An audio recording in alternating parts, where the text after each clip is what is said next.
Powered by the Montana Television Network. This is Montana This Morning from Montana's news leader. Good morning. Thanks for waking up with us here on Montana This Morning. I'm Augusta McDonald. And I'm Louis Storch. Hope you're having a good start to your Friday. Hope you're ready for the weekend. I'm ready for the weekend, Augusta. I'm ready for the weekend also. And it sounds like things are going to get a little bit brighter. Yeah. Well, it's been kind of cold this week. It's been pretty chilly. Fresh snow on the ground. Yeah, all week long. If you like warmer temperatures, that's some good news. We have those starting as early as today. Bad news is, though, is that we're going to see rain and even some freezing rain. So at this time of year, especially in January, if we're going to get the precipitation, we'd like it to all be snow. But that's not the case, as we're talking about a wintry mix really pushing in by this evening. But we even can't rule out some light wintry mix activity going on this afternoon as well. Now, what we are going to see are warmer temperatures move in, like I mentioned, so highs in the mid and even upper 30s by tomorrow.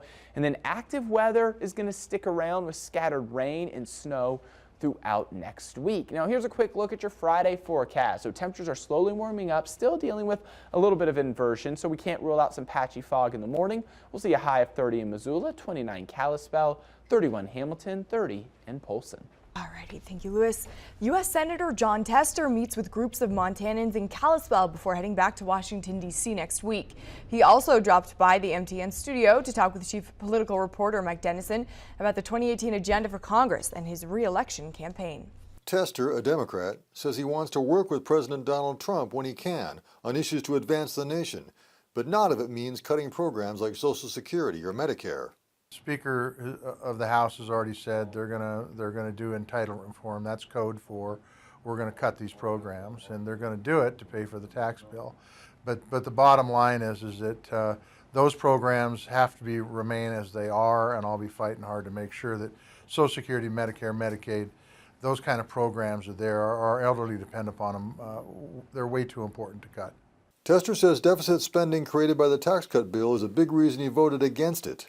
Montana's senior senator says he has 3 items he'd like Congress to pass, aimed specifically at Montana: a ban on a proposed mine north of Yellowstone Park, a conservation and recreation plan for the Blackfoot Clearwater area in western Montana, and a bill easing regulations on small banks and credit unions.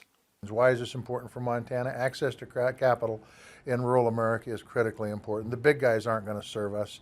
There's no way if we lose those community banks that they'll be replaced by the big Wall Street banks. It's just not going to happen, and it shouldn't happen. Tester says he doesn't anticipate problems renewing the Farm Bill, but on infrastructure, he's worried Republicans will push a bill to use public-private partnerships to finance it, and says that won't work in Montana.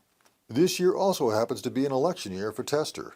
He says his opponents will try to cast him as a Washington insider out of touch with Montanans, but that tactic has been tried before. I'm still the guy that's a third generation. Farming is still my love. I love to go back and work with people and hear from Montanans and try to do right for this country, and that's why I get home nearly every weekend. That's why I go out and hold public meetings. That's why I go out and meet with people and businesses and talk to them about the challenges and get their ideas and take them back to Washington, D.C. Mike Dennison, MTN News, Kalispell. Tester will be returning to D.C. next week when the Senate is back in session.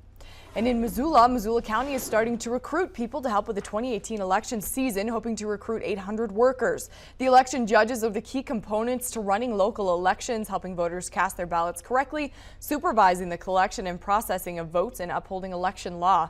In addition, the county is hoping to find people to fill other election assignments, including polling place managers, poll book judges, and support staff for the election center at the fairgrounds. The county also launched an aggressive recruitment campaign in advance of the busy 2016 election season, hoping to develop a new generation of election workers to help the county maintain its network of polling places.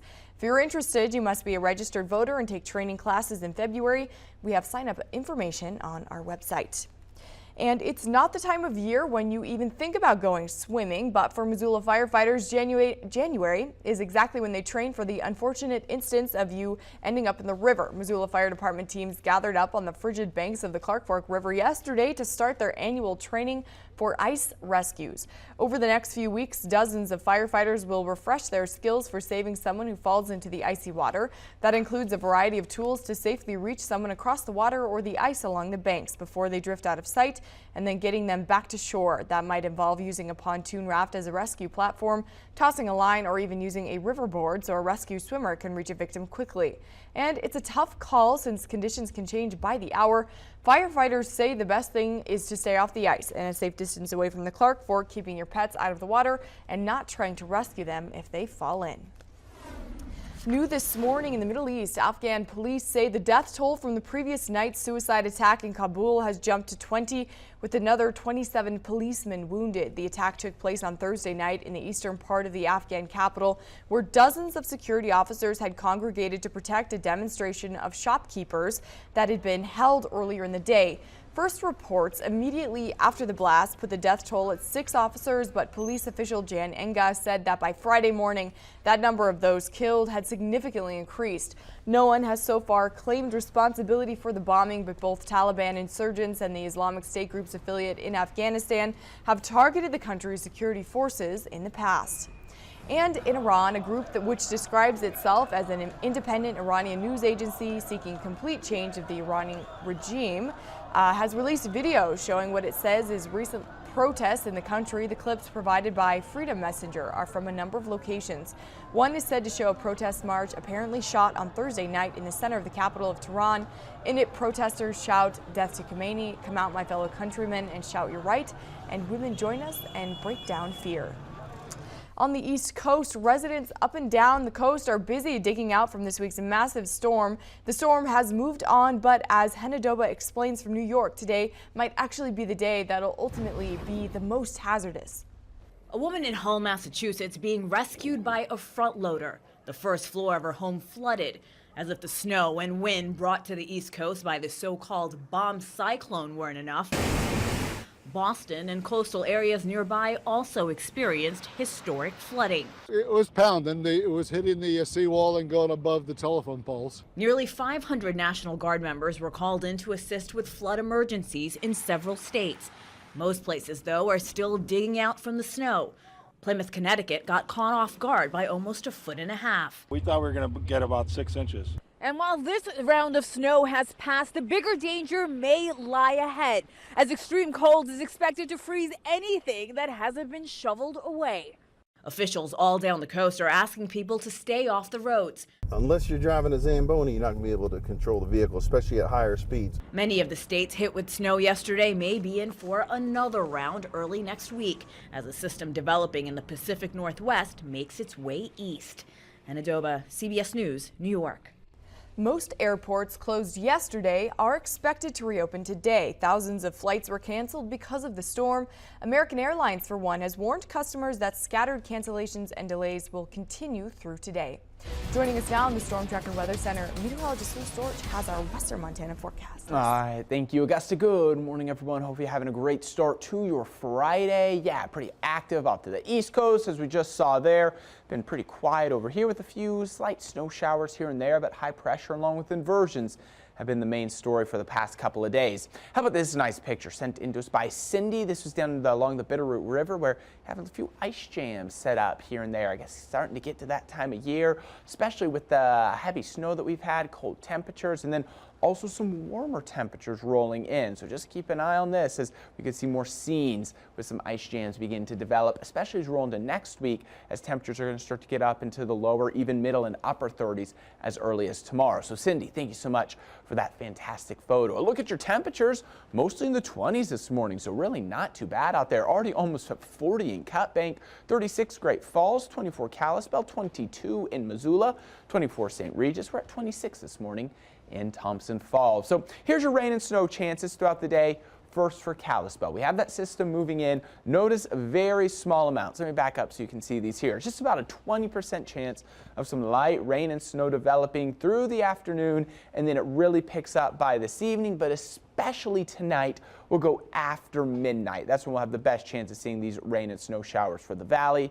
Missoula, 20% chance again through 4 p.m. Then we'll see about a 40% chance by 8 p.m. and then a 60% chance, so it picks up after midnight there as well. And all this is happening. These warmer temperatures are moving in with the jet stream. The jet stream is moving in from the southwest. So the origins of this system is from the Pacific, more of the tropical region. It's following the jet stream up and over. And that's why we're going to see some warmer temperatures roll through starting as early as today and into tomorrow. We get a little bit of a dip though, and that's what's allowing that cold front to move through with the rain snow mix starting tonight. Now it's going to stay active throughout next week. The day we will be watching is going to be Tuesday and Wednesday. Look at this big dip in the jet stream.